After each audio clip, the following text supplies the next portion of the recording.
सभी को जय मसीह की। Greetings to you in the name of our wonderful saviour Lord Jesus Christ. खुदावन यीशु के पाक जलाली कुदूस नाम में मैं आप सभी को सलाम कहता हूँ।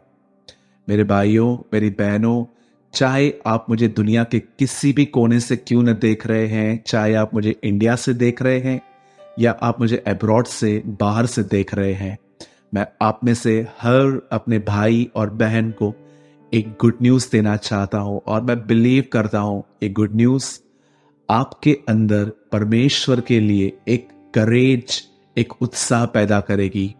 और वो गुड न्यूज़ ये है कि मैं आपको बोलना चाहता हूं, चाहे आप और मैं कैसे भी हैं, प्रभु हमसे प्रेम करते हैं। This is a good news for you and me. वो आपसे प्रेम करता है और मैं आपको बताना चाहता हूं उसका प्यार इस बात में प्रकट हुआ है कि उसने हमारे लिए अपने आप को बलिदान कर दिया।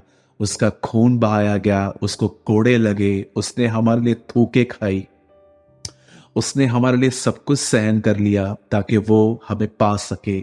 और एक और गुड न्यूज़ जो मैं आपको ये देना चाहता हूँ, वो गुड न्यूज़ ये है कि बहुत जल्द वही यीशु जो हमसे प्यार करता है, जिसने हमें पाने के लिए अपने आप को दे दिया है, वो बहुत जल्द हमें लेने के लिए आ रहा है। और आज अगर वो हमसे उम्मीद करता है तो वो ये उम्मीद है कि हम तैयार हो जाएं, हम अपने संबंध को उससे ठीक करें, हम अपनी गलतियों को उसके सामने मान लें, हम ईमानदार बने।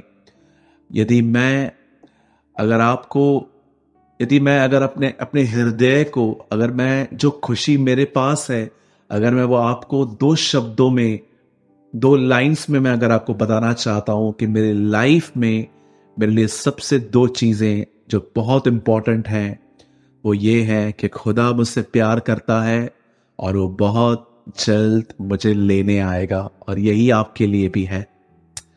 आइए, आपने आज का टाइटल तो पढ़ ही लिया होगा कि मैं आज नेगेटिव थॉट्स के लिए कुछ बात करना चाहता हूं। मैं जानता हूं और मैं इन बातों से गुजर चुका हूं और मैं बहुत अच्छे से जानता हूं कि नेगेटिव थॉट्स इंसान की हालत क्या कर देते हैं। वो हमें कितना कमजोर और कितना लाचार बना देते हैं। बिल्कुल हम हाजिरा की तरह हो जाते हैं कि सामने कुआं था फिर भी दिख नहीं रहा था। नकारात्मक विचार हमारे आगे अंधेरा कर देते हैं और हम किसी अच्छी चीज को देख नहीं पाते हैं। लेकिन मैं आपके थॉट्स के बारे में वर्ड शेयर करने से पहले मैं आज एक टॉपिक पे आप में से हर व्यक्ति को कुछ काउंसलिंग देना चाहता हूं। और मैं जब आपके कमेंट्स को पढ़ता हूं तो मुझे बड़ी खुशी होती है कि आप में से बहुत लोग लिखते हैं कि हम काउंसलिंग सेशन में बहुत सीखते हैं और एंजॉय करते हैं। और आज भी मैं आपको मीटिंग स्टार्ट करने से पहले 10 से 12 मिनट, 15 मिनट तक मैं आपको किसी विषय पर काउंसलिंग देना चाहता हूं। मैं आपके सामने आज कुछ रखना चाहता हूं जो आपको सोचने पर मजबूर कर सकता है। मैं सबसे पहले आपको बताना चाहता हूं, मैं काउंसलिंग आज उन लोगों के लिए पहले करना चाहता हूं जिनके परिवार के अंदर अब तक लोग यीशु मसीह में नहीं आए हैं। और दूसरी चीज, मैं उन लोगों के लिए काउंसलिंग करना चाहता हूं जिनका परिवार प्रभु में तो आया है लेकिन प्रभु की तरह जी नहीं रहा है। देखिए, आप और मैं एक नॉन क्रिश्चियन फैमिली से प्रभु में आया हूं। मैं आपको बताना चाहता हूं, मैं 15 साल से यीशु मसीह में हूं। जब मैं सिर्फ 6 महीने का ही था, जब मैं प्रभु में आया, जब मैं 19 साल का था और जब मैं प्रभु में 6 महीने बिता चुका तो मैंने बपतिस्मा लिया। मैंने प्रभु भोज की रोटी तोड़ना शुरू कर दी और मैं सेवा भी, लोगों को ट्रैक्स बांटता था, गॉस्पेल शेयर करता था जहां जहां मुझे मौका मिलता था। लेकिन मैंने मिनिस्ट्री 8 ईयर्स से स्टार्ट की जब मैंने चर्च प्लांटिंग की। मैं आपको बताना चाहता हूं, इस 16 सालों में मैं कई ऐसे लोगों से मिला जिनका परिवार अब तक खुदा में नहीं आया है, वो अकेले विश्वासी है।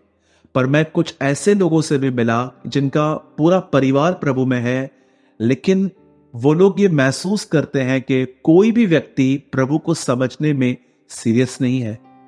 हो सकता है आप भी ऐसे ही हालातों से गुजर रहे हो कि आप प्रभु में हो पर परिवार प्रभु में नहीं आया है, और हो सकता है कि आप एक डिफरेंट हालातों में भी हो कि आप प्रभु में हो, आप मजबूत हो, लेकिन जो परिवार है वो अब तक पूरी तरह से सीरियस नहीं है। तो आज मैं आपको बताना चाहता हूं, मैं इस विषय में कुछ काउंसलिंग देना चाहता हूं। सबसे पहले आप इस बात को जान लीजिए, ये प्रभु की मर्जी है कि आपका पूरा परिवार बचाया जाए। बाइबल बताती है प्रभु नहीं चाहता कि कोई नाश हो, प्रभु ये चाहता है हर एक का उद्धार हो। सबसे पहली चीज मैं उन लोगों के लिए बोलना चाहता हूं जिनका परिवार अब तक प्रभु में नहीं आया है। मेरे भाइयों, मेरी बहनों, 16:31 प्रेरितों के काम में लिखा गया है, यदि तू विश्वास कर तो तेरा घराना उद्धार पाएगा। अब मैं आपसे एक बात पूछना चाहता हूं, जिनके घरों में अब तक कोई बिलीव में नहीं आया है, पहली चीज जो मैं आपके सामने रखना चाहता हूं वो ये है, क्या आप अपने परिवार के लिए एक अच्छा उदाहरण है? Are you a good example for your family? जरा सोचिए, क्या पहली चीज, क्या आप अपने परिवार के उद्धार के लिए प्रार्थना करते हैं? कहीं ऐसा तो नहीं है कि आप अपने परिवार के लिए कंटिन्यू प्रेयर तो कर रहे हैं पर आप उनके लिए अच्छा एग्जाम्पल नहीं है? मैं जब प्रभु में आया, मेरे प्रभु में आने के बाद ठीक 1.5 या 2 साल के बाद मेरा पूरा परिवार प्रभु में आ गया। क्यों मेरा परिवार इतना लेट आया, मैं आपको उसका एक रीजन बताना चाहता हूं। उसका मेन कारण मैं खुद था। मैं कई बार अपने घर के अंदर अपने लोगों को सुसमाचार जब मैं बताता था, उसके बाद मैं उनके बुरे स्वभाव को बर्दाश्त नहीं करता था। जरा सोचिए, आप एक भाई और एक बहन है और आप एक अकेले परिवार में विश्वासी हैं, पर आपका बात करना आज भी परिवार से रूड है। आप देखिए, कई बार आपका परिवार आपको कई बार ये बोलता होगा कि तू जब से वहां पर गया है तुझ में कोई बदलाव नहीं है, तो तू हमें क्यों बोलता है प्रभु में आने के लिए? मैंने ऐसे बहुत सारे विश्वासी भाई बहनों को देखा है जो प्रभु में आ गए हैं, बपतिस्मा ले लिया है, पर उनका परिवार प्रभु में नहीं आया है। मैं आपको बताना चाहता हूं, उसका एक रीजन ये भी हो सकता है कि आप उनके लिए प्रेयर तो करते हैं पर आप उन्हें बर्दाश्त नहीं करते, आप उन्हें सहन नहीं करते। एग्जाम्पल देता हूं, सोचिए आप कमरे में गए, आपने 1 घंटा प्रार्थना की अपने लिए, परिवार के लिए, कलीसिया के लोगों के लिए, उन सबों के लिए जिनको आप जानते थे, पर जैसे आप बाहर निकले, आपसे किसी ने बुरी तरह से बर्ताव किया, आपसे बहुत बुरी बुरी बातें कही, आपको टोंट किया, आपको कुछ गलत वर्ड कह दिया और आपने बदले में उनको सुना दिया। मैं आपसे पूछना चाहता हूं, क्या इस तरह उनका उद्धार होगा? बाइबल बताती है यदि तू विश्वास कर तो तेरा परिवार उद्धार पाएगा। लेकिन यह भी सोचिए, विश्वास कर्म बिना मरा हुआ है। अगर मैं विश्वास करता हूं यीशु मसीह प्रभु है पर मैं उसकी तरह जीता नहीं हूं, तो मैं आपको बताना चाहता हूं मैं कहां ना कहां अपने आप को डिसीव कर रहा हूं। मेरे भाइयों, मेरी बहनों, होने दीजिए कि न केवल प्रार्थना पर आप अपने परिवार के लिए एग्जाम्पल बनिए, आप अपने परिवार के लिए एक उदाहरण बनिए। अगर वो आपको कुछ बुरा भला कह देते हैं, उनकी सुन लीजिए, शांत रहिए। अगर आप एक ऐसी बहन है जिसका परिवार उद्धार में नहीं है, जिसका पति विश्वासी नहीं है, बाइबल बताती है स्त्री का अच्छा चाल चलन देखकर उसका पति विश्वास में आ जाएगा।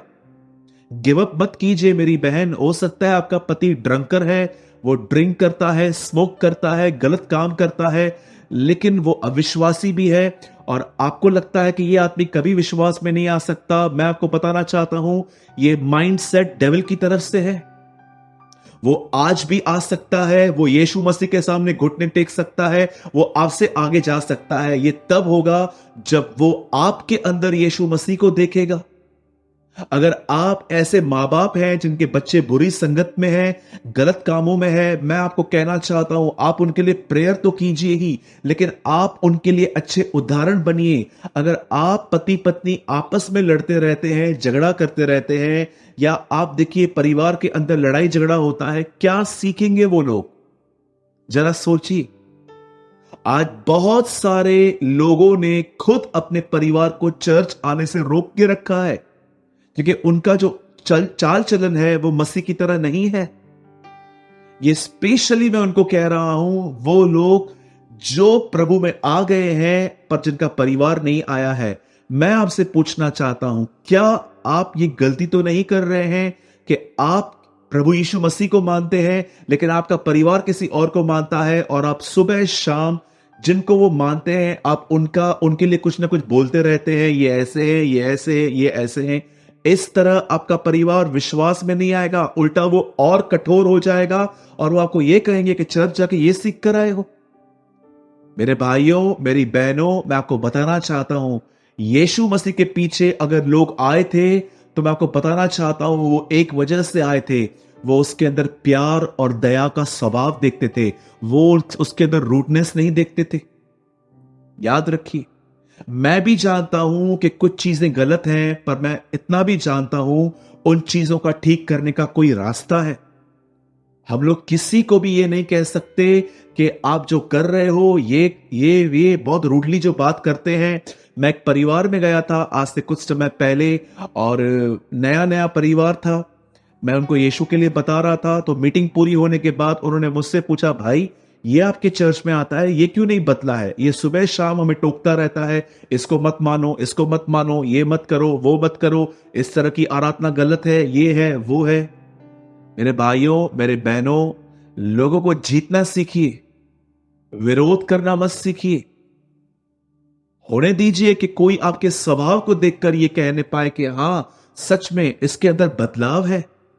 मैं अपने परिवार के साथ ऐसे चलता था, लेकिन एक टाइम ऐसा आया कि मैंने अपने परिवार से माफी मांगना सीखी, उनको बर्दाश्त करना सीखा। विद इन 2 years, 2 साल में मेरा पूरा परिवार खुदा में आया। लगभग सबका बपतिस्मा हो चुका है, लगभग।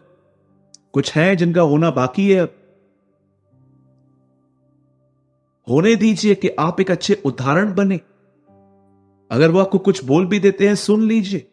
हाँ, मैं नहीं कहता हूं कि अगर आपका परिवार अनबिलीवर है और वो आपको कहते हैं कि अनबिलीवर में मैरिज कर लो तो आपको उनकी माननी चाहिए, बिल्कुल भी नहीं। ये हो ही नहीं सकता, क्योंकि मैं अपनी स्पिरिचुअल लाइफ और मुझे कहां पर क्या करना है, मैं अपनी पर्सनल लाइफ में किसी को नहीं आने दे सकता।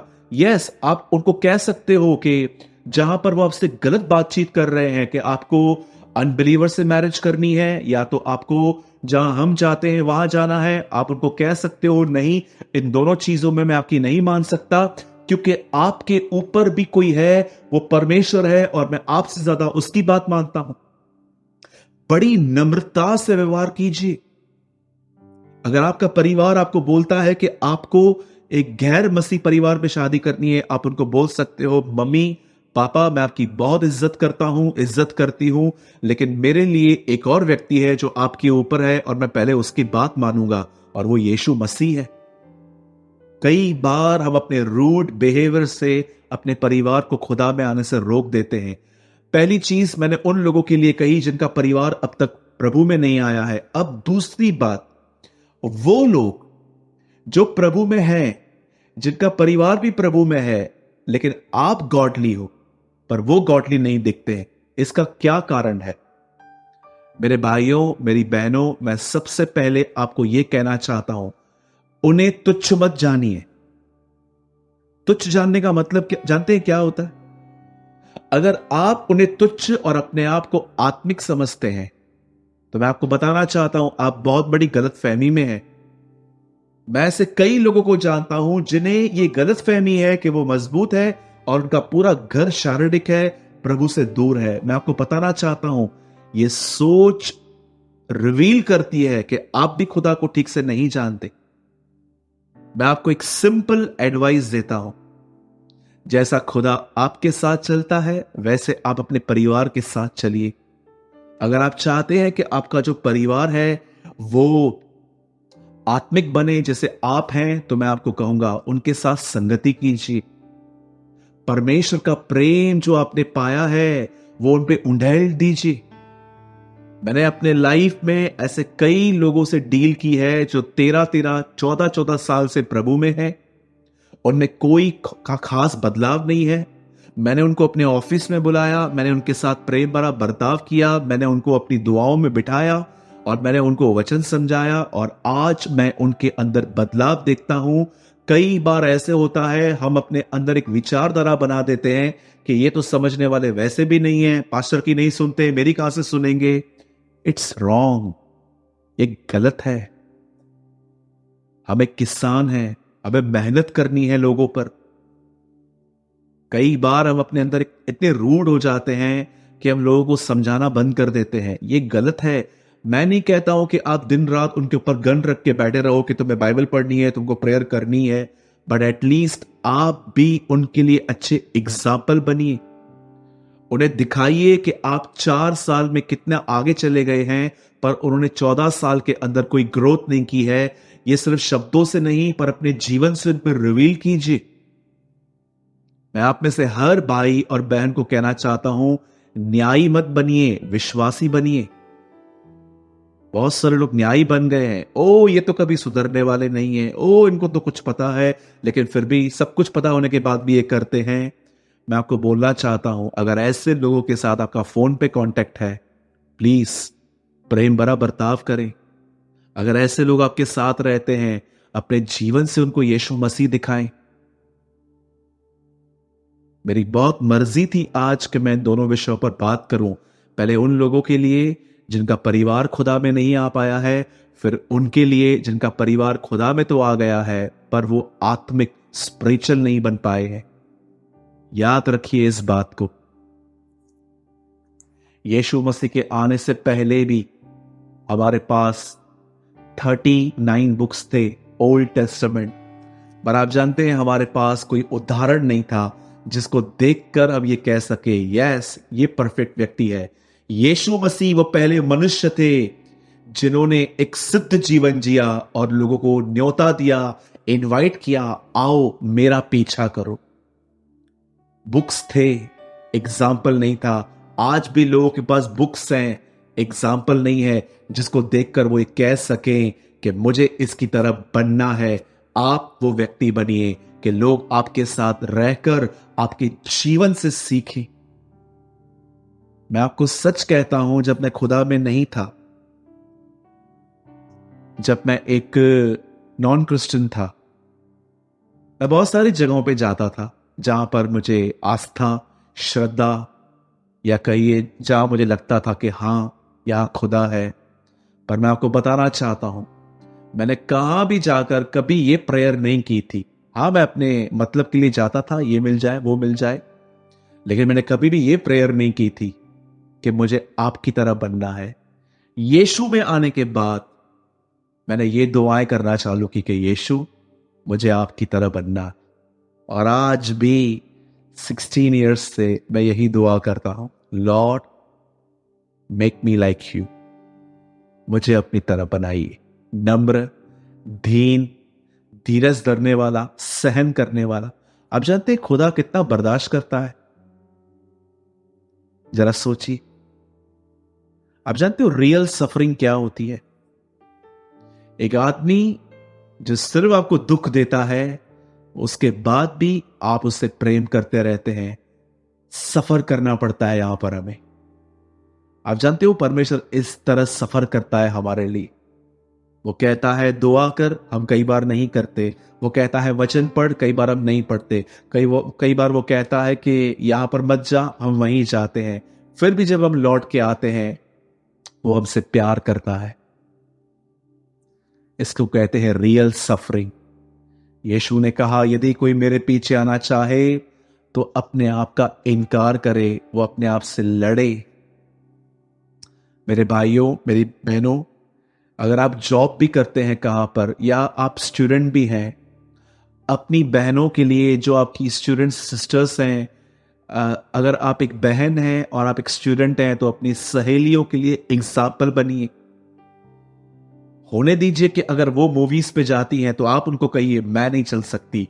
एक दिन कोई ना कोई आपके पास आके कहेगा आप क्यों नहीं चलते, तब आप उनको सुसमाचार बता सकते हैं। लेकिन बड़े दुख की बात है उन बहनों के लिए जो हर तरह के संसारिक कामों में लग जाती हैं।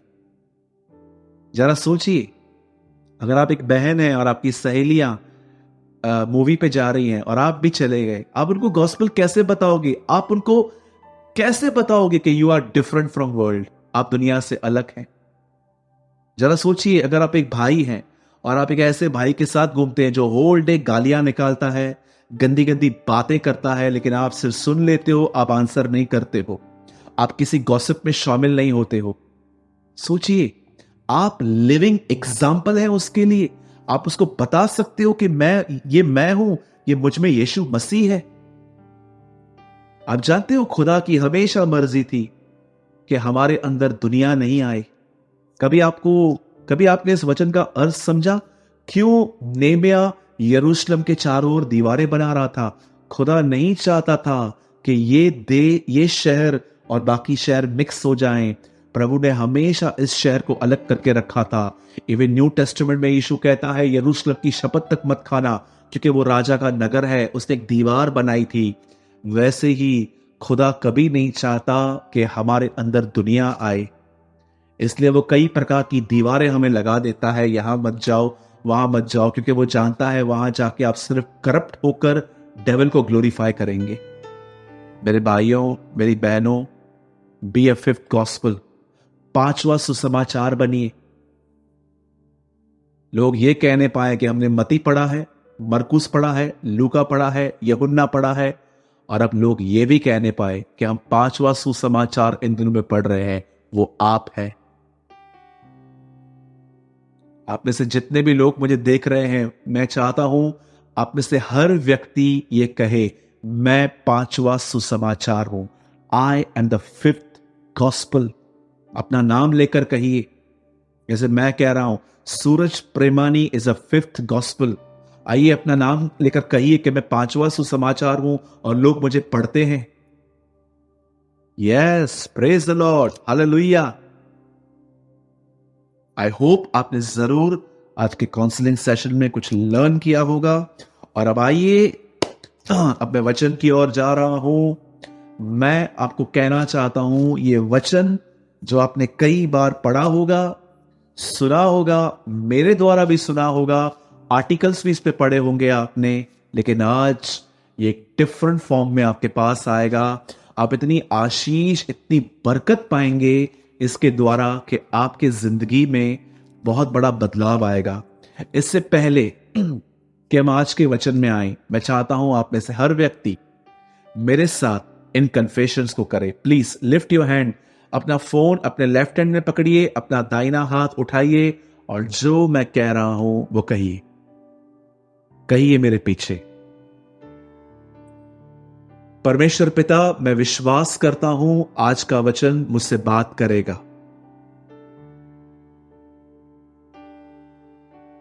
परमेश्वर पिता, मैं विश्वास करता हूं आज का वचन मुझे पवित्र आत्मा से भर देगा। प्रभु यीशु मसीह, मैं विश्वास करता हूं आज का वचन मेरे विचारों को बदल देगा। प्रभु, मैं विश्वास करता हूं आज मेरी मर्जी नहीं पर आपकी मर्जी मुझ पर जाहिर होगी।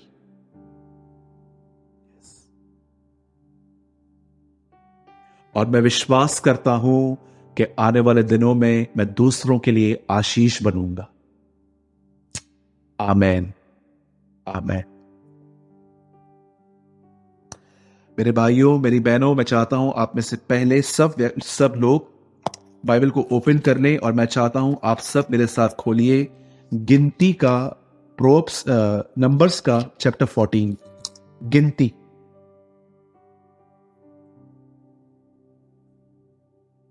गिनती 14 अध्याय।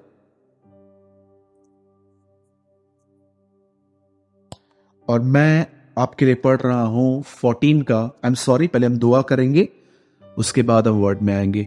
प्रभु, हम दुआ करते हैं यीशु मसीह के नाम में। हम प्रार्थना करते हैं, खुदा हमसे बात कर, हमारी जिंदगी को बदल और होने दे। हमारा जीवन ऐसा बने जिससे तुझे आदर और महिमा मिलने पाए। हम सारी बातों के लिए आपकी शुक्रगुजारी करते हैं। दुआ को यीशु के नाम में मांगते हैं, आमीन, आमीन। आइए मैं आपके सामने ओपन कर रहा हूं गिनती उसका 14 उसका 10वां वचन मैं आपके लिए पढ़ रहा हूं और आपके सामने स्क्रीन पर भी ये वर्ड है। तब सारी मंडली चिल्ला उठी कि इन पर पथराव करो। तब यहोवा का तेज मिलाप वाले तंबू में सब इजरायलियों पर प्रकाशमान हुआ। आइए मेरे भाइयों और बहनों, मैं चाहता हूं आप सब ध्यान दीजिए। आप ट्रस्ट करें या ना करें ये आपके ऊपर है, लेकिन मैं आपको सच कहना चाहता हूं। मैंने अपने जीवन में अनुभव किया है कि नेगेटिव थॉट्स इंसान की हालत क्या कर देते हैं।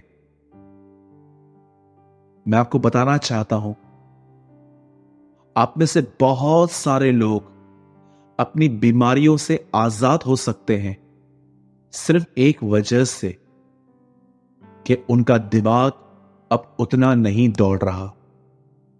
आप जानते हैं, आप में से बहुत सारे लोगों की दवाइयां बंद हो जाएंगी अगर आज के वचन को आकर आपने समझा तो। मैं सबसे पहले आपको बताना चाहता हूं एक्चुअली नेगेटिव थॉट्स होते क्या हैं, कैसे काम करते हैं वो आपके लाइफ में। बाइबल जिस चीज को मन कहती है, मन का सिंपल मीनिंग है आपका थॉट्स, आपके विचार, जो आप सारा दिन सोचते रहते हैं उसे मन कहते हैं, विचार।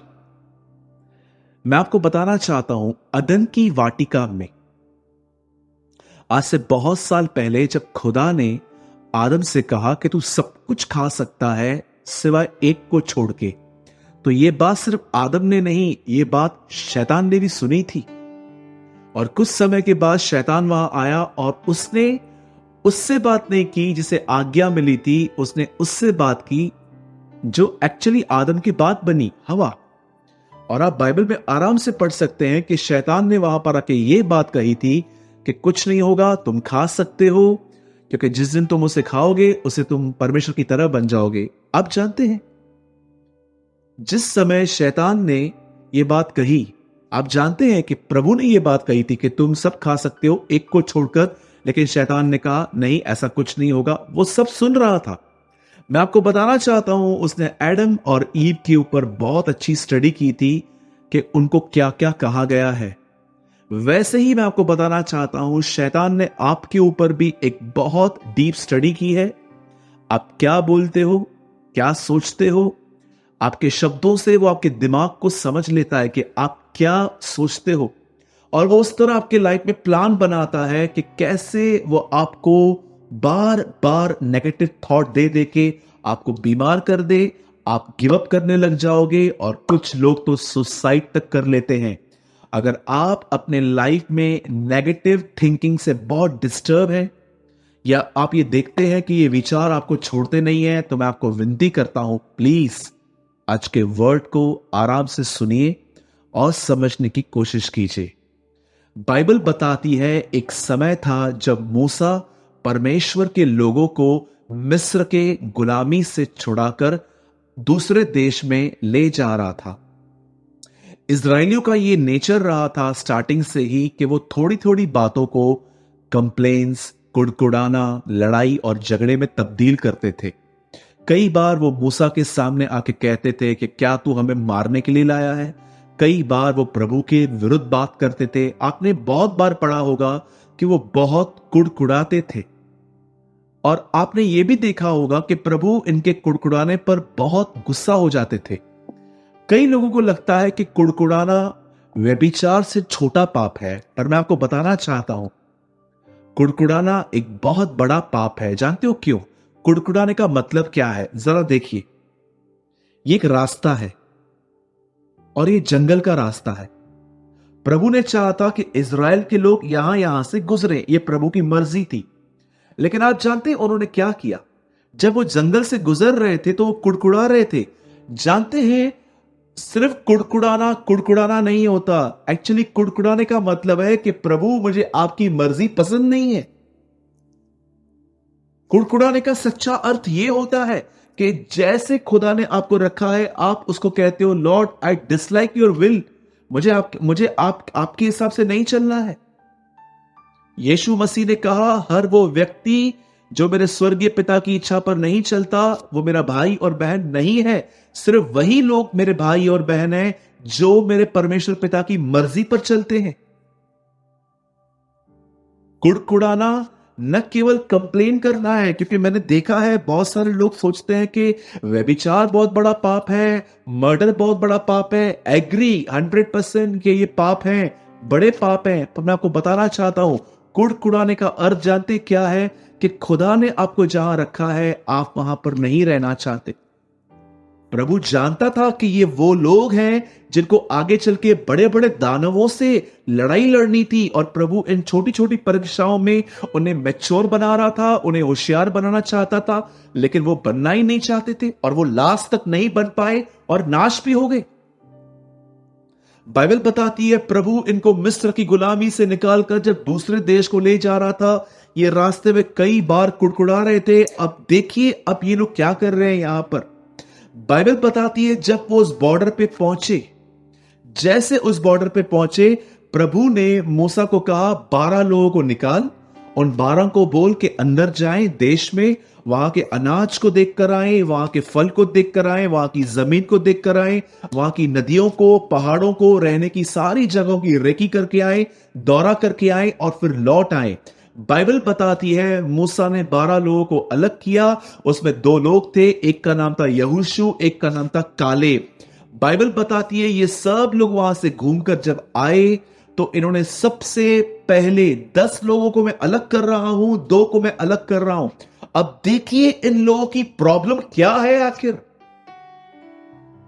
जब 10 लोग आए तो उन्होंने क्या कहा आके, मैं आपके सामने कोई ड्राइंग तो नहीं बना रहा हूं, लेकिन जरा देखिए यहां पर 2 लोग हैं, ये 10 लोग हैं और सामने एक बहुत बड़ी भीड़ खड़ी है। अब ये 2 को मैं अलग कर रहा हूं, 10 को मैं अलग कर रहा हूं, और अगर हो सके तो समझने की कोशिश कीजिएगा।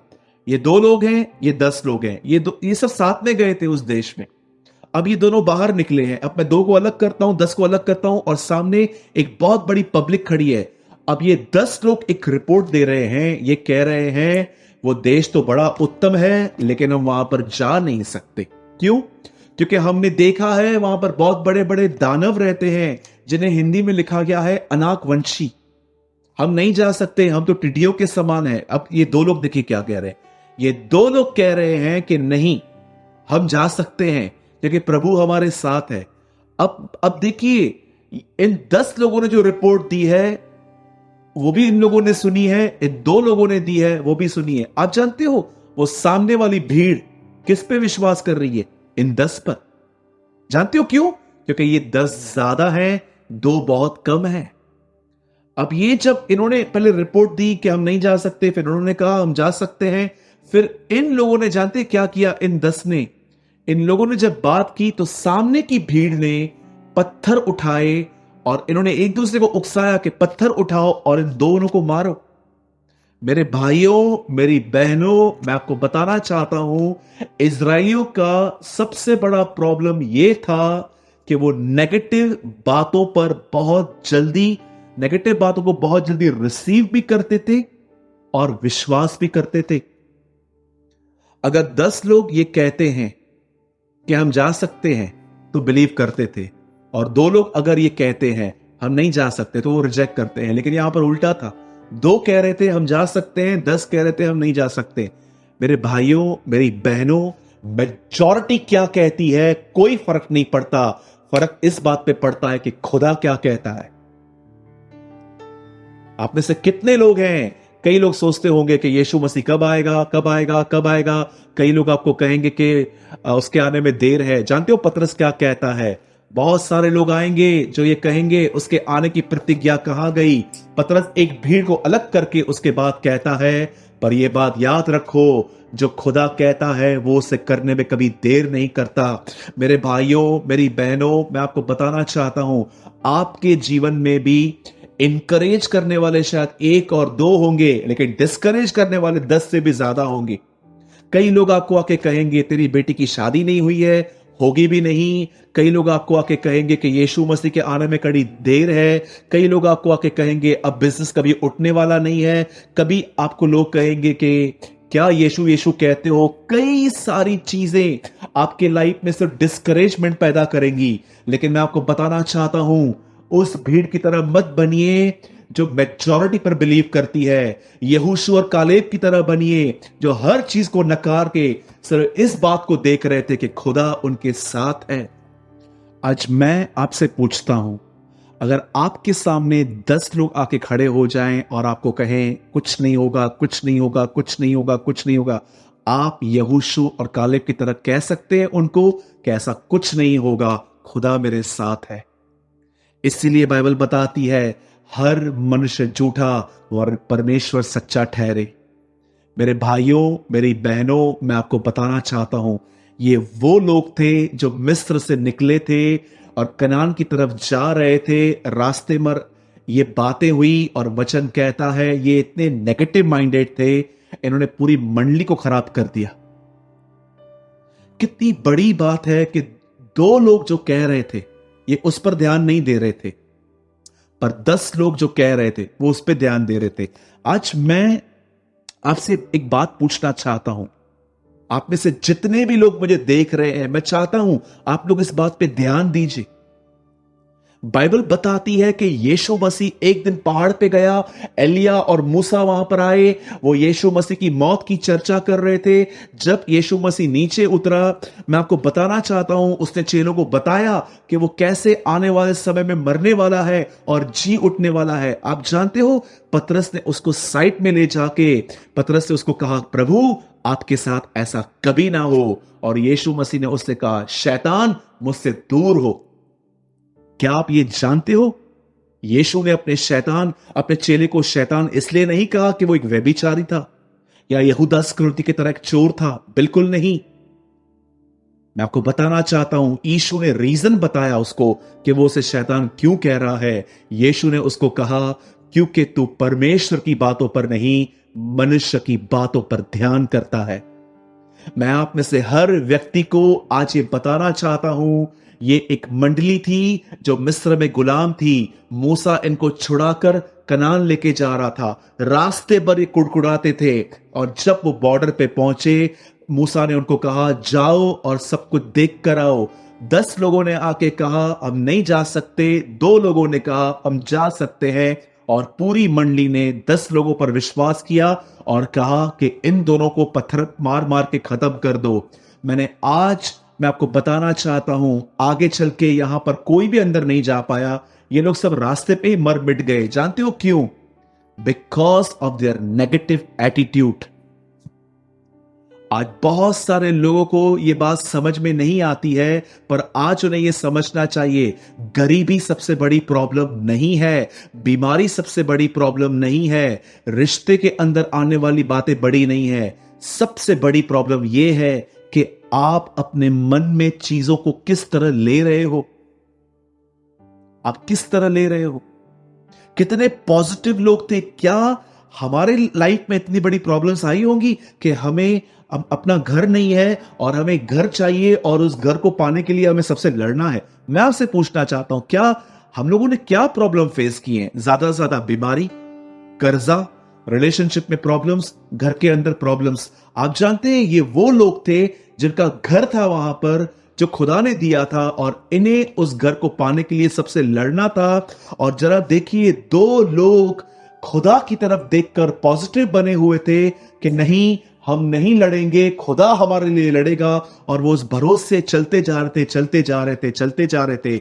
और आप देखिए, आगे चल के यहोशू और कालेब को उनकी प्लेसेस मिली थी। कालेब एक पहाड़ पे रहता था। मेरे भाइयों, मेरी बहनों, लोगों से लड़ना बंद कर दीजिए, दूसरों से लड़ना बंद कर दीजिए, स्वयं से लड़ना सीखिए। पौलुस कहता है, मैंने अपने विश्वास की रखवाली की है। कैसे की है उसने? वो कहता है, मैंने कुश्ती लड़ी है। वो कहता है, आई फाउट अ गुड फाइट। मैंने अच्छी फाइट लड़ी है, मैंने विश्वास की रखवाली की है। मेरे भाइयों और बहनों, अपने विश्वास को कायम करने के लिए लड़ना पड़ता है। बाइबल बताती है पौलुस कहता है मैं अच्छी कुश्ती लड़ चुका हूं, मैंने अपने विश्वास की रखवाली की है। जब पौल विश्वास में आया, उसके ऊपर इतना सत्ताव था, उसे भी विचार आते होंगे कि ये कौन सा खुदा है जिस पर ईमान रखने के बाद मुझे इतनी तकलीफें आ रही हैं, मुझे इतनी प्रॉब्लम्स आ रही हैं। वो प्रतिदिन अपने आप से लड़ता था और अपने विश्वास में कायम रहता था, और वो अंत में ये कह सका, मैंने अपने विश्वास की रखवाली की है। कितनी बड़ी बात है, वो विश्वास योग्य होकर मरा। आज हमारी सबसे बड़ी प्रॉब्लम ये नहीं है कि हमारे पास प्रॉब्लम्स हैं। हमारी सबसे बड़ी प्रॉब्लम ये है कि हम खुदा के कलाम से ज्यादा लोगों की बातों की ओर ध्यान करते हैं, लोगों की बातों की ओर ईमान रखते हैं और अपने ख्यालों पर बिलीव करते हैं। इसीलिए बाइबल में पौल कहता है एक जगह पर कि ऐसा होना ही चाहिए, और ये सत्य भी है कि हर मनुष्य झूठा और परमेश्वर का वचन सच्चा ठहरे। घास तो फूल जाती है और मुरझा जाती है, परंतु परमेश्वर का वचन हमेशा बना रहेगा। यीशु मसीह ने कहा, आकाश और पृथ्वी टल जाएंगे, परंतु मेरी कही हुई बातें कभी न टलेंगी। आज इस मीटिंग को समाप्त करने से पहले मैं आपको कहना चाहता हूं, फास्टिंग में जाइए, दुआएं कीजिए फास्टिंग में जाकर, और प्रभु से कहिए, प्रभु मुझे ट्रेन कर कि मैं कैसे लोगों की नेगेटिव बातों पर नहीं, पर मैं आपके कलाम पर विश्वास करता रहूं। दुआएं कीजिए इस तरह की। आइए, मैं चाहता हूं आप में से हर व्यक्ति आज ये कन्फेस करे। आइए मेरे पीछे कहिए, शैतान मुझसे दूर हो, क्योंकि उससे मेरा ध्यान है। यस, आज के बाद कभी भी आप फील करो कि आप डिप्रेस हो, आपको अलग अलग ख्याल आ रहे हैं, उस समय खड़े होकर कहिए, शैतान तो मुझे और डिप्रेस नहीं कर सकता, तो मुझे और नेगेटिव नहीं बना सकता, क्योंकि लिखा है उससे मेरा ध्यान है। खुदा आपके साथ है मेरे भाइयों, मेरी बहनों। वो आपसे प्यार करता है। वो कभी आपके साथ उस तरह नहीं चलेगा जिस तरह दुनिया के लोग चलते हैं। वो हमेशा आपके साथ खड़ा रहेगा। वो आपके साथ हमेशा चीजों को ठीक करता रहेगा। वो हमेशा हर चीज में से आपके लिए भलाई पैदा करेगा। उसके वचन पर बिलीव कीजिए। ये वो मंडली थी जो यहोशू और कालेब नहीं, पर मेजॉरिटी पर बिलीव करती थी। मेजॉरिटी पर नहीं बिलीव कीजिए। वो क्या कहता है, ये क्या कहता है, ये देखिए कि आपके घर में रखा हुआ बाइबल आपको क्या कहता है। Let's pray. स्वर्गीय पिता, मैं दुआ करता हूं यीशु मसीह के नाम में। प्रभु, जितने भी लोग हमें देख रहे हैं, खुदा यीशु मसीह के नाम से सारी नकारात्मक सोच हमारे जीवन से चली जाए, सारे नेगेटिव थॉट्स हमारे जिंदगी से चले जाएं, और होने दे प्रभु, हम प्रैक्टिस करें और हम इस बात को जानें कि कैसे तेरे वचन पर ईमान रखा जाता है। हम पर दया कर प्रभु, हम पर रहम कर। सारी महिमा आदर हम आपको देते हैं। दुआ को यीशु के नाम में मांगते हैं। आमेन एंड आमेन। आप में से जितने भी लोग मुझे देख रहे हैं, मैं आपसे एक विनती करता हूं, आज कमेंट बॉक्स इस वचन से भर दीजिए। आप में से हर व्यक्ति आज ये कमेंट करे, जितने भी लोग देख रहे हैं, ये लिखिए, शैतान मुझसे दूर हो, क्योंकि मेरे परमेश्वर को मेरा ध्यान है। क्या ऐसा हो सकता है कि आज से बहुत साल पहले यरूशलेम में चेलों ने पूरे यरूशलेम को खुदा के कलाम से, परमेश्वर के वचन से भर दिया था? आज ये पूरा कमेंट बॉक्स जो नीचे आपके है, उसको पूरा भर दीजिए। हर व्यक्ति आज ये टाइप कीजिए, ताकि जब लोग इस वीडियो को देखें तो उन्हें हर जगह वचन मिले। जरूरी नहीं है कि आप मेरे लिए कुछ लिखो कि सूरज भाई आप एक अच्छे प्रचारक हो। मैं चाहता हूं उसके कलाम को आदर और महिमा मिलने पाए।